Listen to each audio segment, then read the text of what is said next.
Thank you for joining me for Wednesday's Burst of Innovation. We're going to continue down the theme of getting buy-in for your ideas with actually another little bonus about what it means to have sticky innovation built in, because I need to give you context.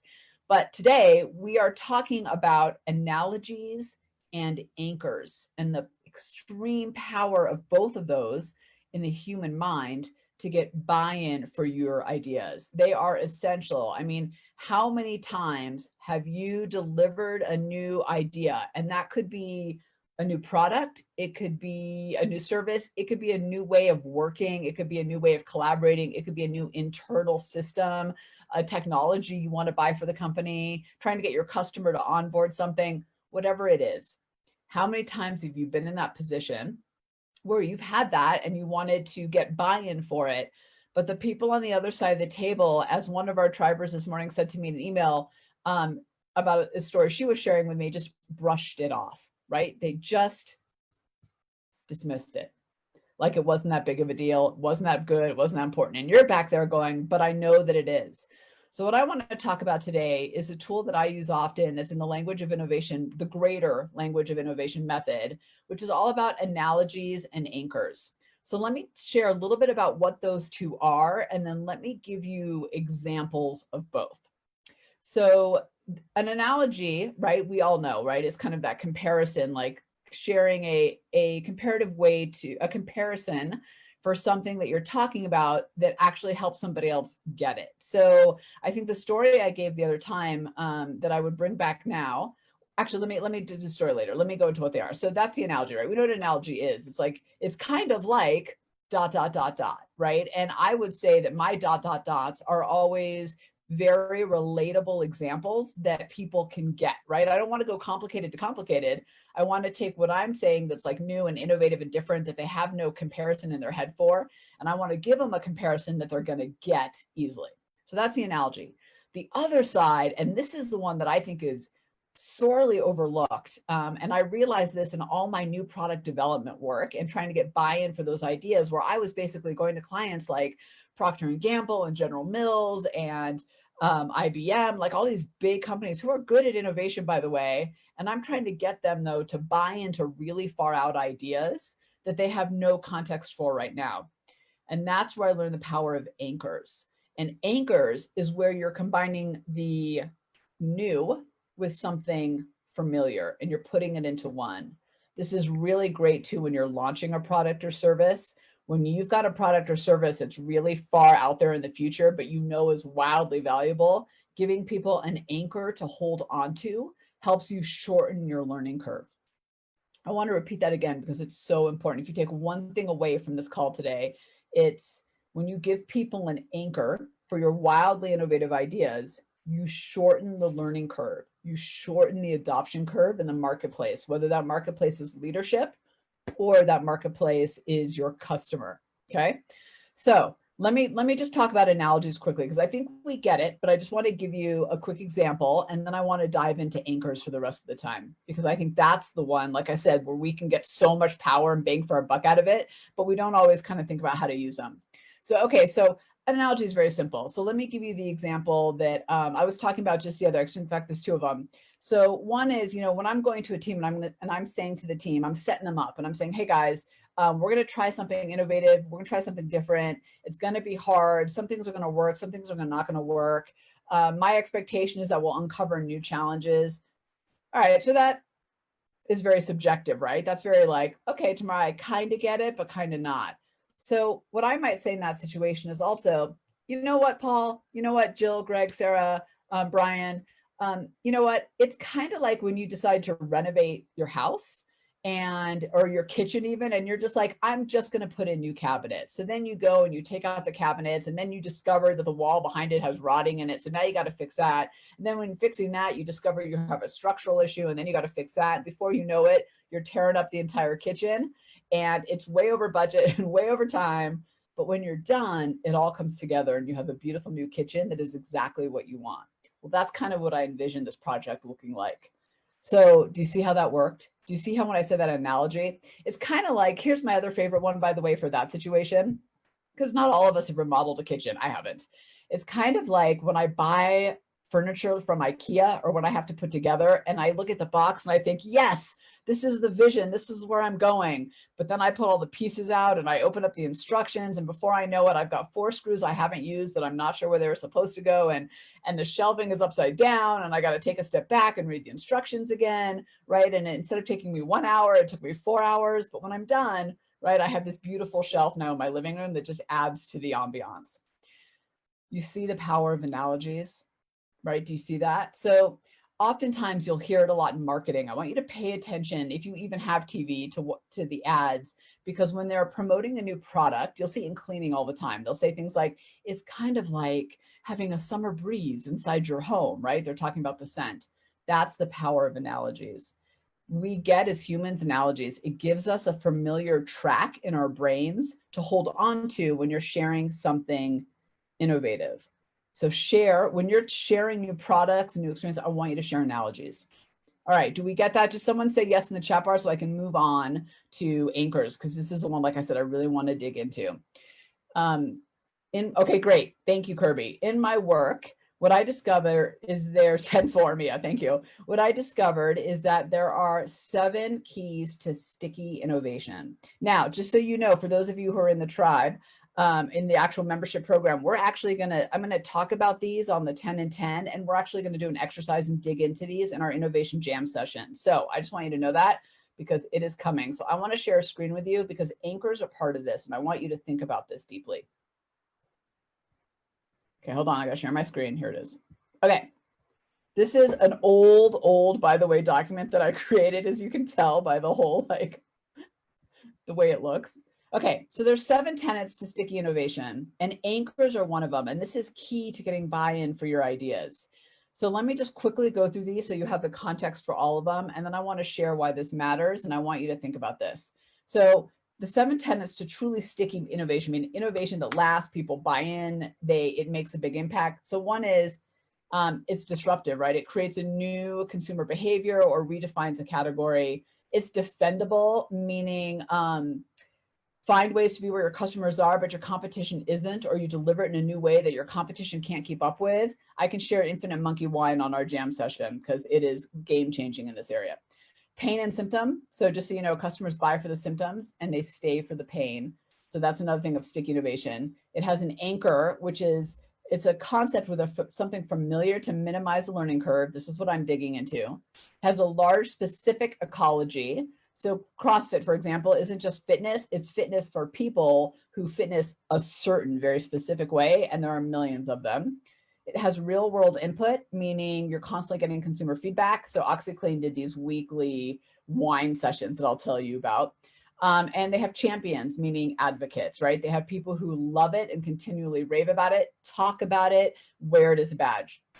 Those are the 7 tenets, but I want to talk about anchors. So innovative concepts need an anchor, something familiar that people can hold on to so they get it. And my favorite example of this, and you see this in the grocery store all the time. So I want you to actually, I know, go with me. I want you to go to the grocery store and I want you to look at the products. Soy milk, flax milk. Think about these for a second. If I said flax juice, flax liquid, soy extract, I don't know, soy juice, you wouldn't know what to do with it. The milk gives it an anchor that makes it easy to understand. So now I look at it, I go, okay, flax milk, alternative, different. But now I get it. I know how to use it and I know when to use it, right? Okay, so flax milk, I would use in my coffee and my cereal, maybe drink it. I get it. Milk is the anchor. When I was working with Tide and with the cleaning products and the laundry products, we were talking about this new delivery system, right? It was that where it squirts into the cap system. They specifically use a similar bottle to what's already out there. The original concept was like a wildly different delivery system. They dialed that part back so that you had an anchor, right? The bottle, the way it was shaped, the delivery method was an anchor to what was new, which was this new delivery method of this like timed squirts that come out. So does that make sense? So, oh, Sarah, you oat milk and have a story behind that. Oh, I can't wait to hear it, Sarah. Good. We'll do that in the jam session then.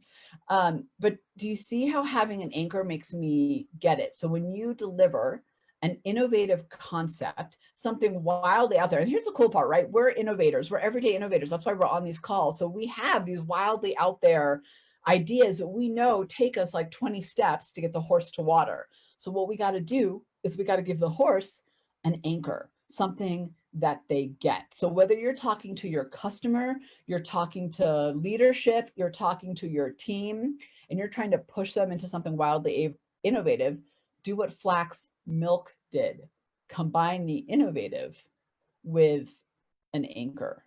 Combine the thing that's wildly out there with something that they know and understand.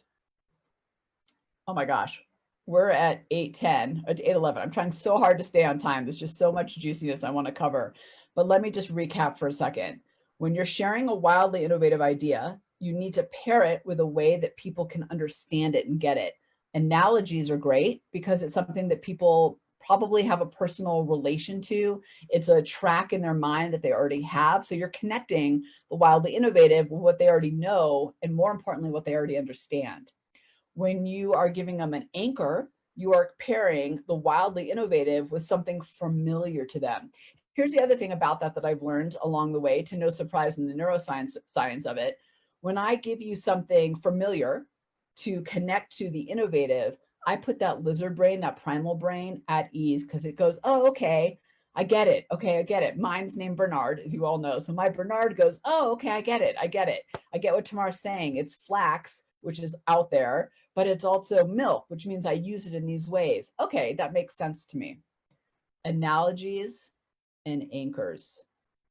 Anchors are so powerful. And as I highlighted in my two examples, right, with flax milk and with Tide, anchors can come in language, in words, but they can also come in how you deliver products. I'll tell you, do you remember when Altoids first came out on the market, the curiously strong breath mint? You know, they had another word for it that wasn't mint. And they actually decided not to use that because mint, people understood, oh, that freshens my breath. It has like a taste, a flavor to it. That's actually why they went with the word mint, because they had this wildly out there flavor and experience, right, connected with mint, something that we all understood, even though it didn't look at the time, looked nothing like the mints that we had on the marketplace or what we were used to. All right, anchors and analogies. Here's what I want you to do as we close out. Put in the chat bar, which one are you going to try first? Are you going to try an anchor or are you going to try an analogy? That's what I want to know. Put that in the chat bar. Thank you all so much for joining. Sarah, I can't wait to hear your oat milk story.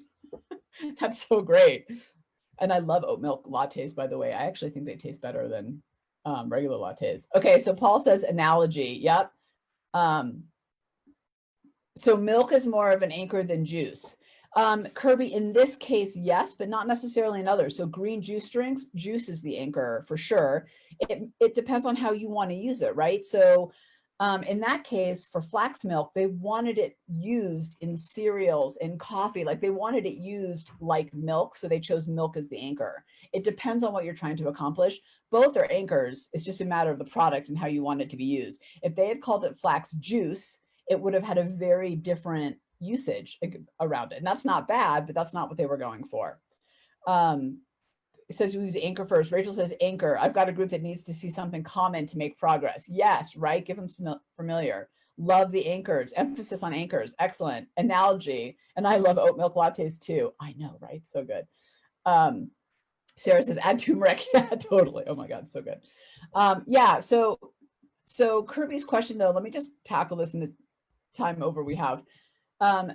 It's not a matter of one anchor being better or worse than the other. So Kirby, I'm really glad you asked that question. It's a matter of finding the one that drives the usage or the path that you want the people you're trying to get buy-in from to take. So you might use the way you deliver the product. You might use something like milk, or you might use something like juice, or a different way to wrap up the product, right? A different kind of marketing or packaging. It doesn't matter. All of them are good. What matters is what you want them to get out of it and how you want the person to think about it. You're creating the context in their brain with something familiar. So use the thing that's familiar that drives the usage or the buy-in that you're looking for. All right, everybody. Thank you. Thank you. So good to see you all on here. As I said, for tribe members, I've got a survey coming out either today or tomorrow, just as we continue to evolve and improve, and you all have been so amazing. So I want to get your perspective before I make some changes to up the value for all of us even further. So expect that in your email inbox soon. Thank you for joining me. Anchors and analogies. You know what it's like when I get your emails, by the way. I'm going to use an analogy real quickly, just bring it home.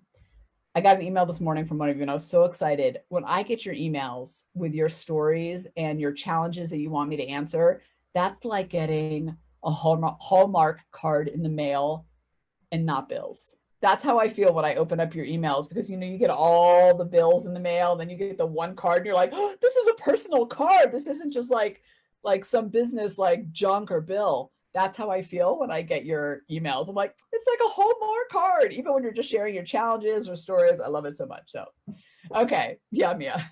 That's, I got yours today. It's so exciting. Like, if I could, I would put them up on a ledge, just like I put up the cards that I get in the mail. But again, do you see analogies, right? If I just said I love getting your emails, that's fine. But saying it's like when you get a Hallmark card in the mail, you see how that opens it up, right? Makes it a little bit different. You kind of get it because we all have that experience. Okay. Thank you. Let me shut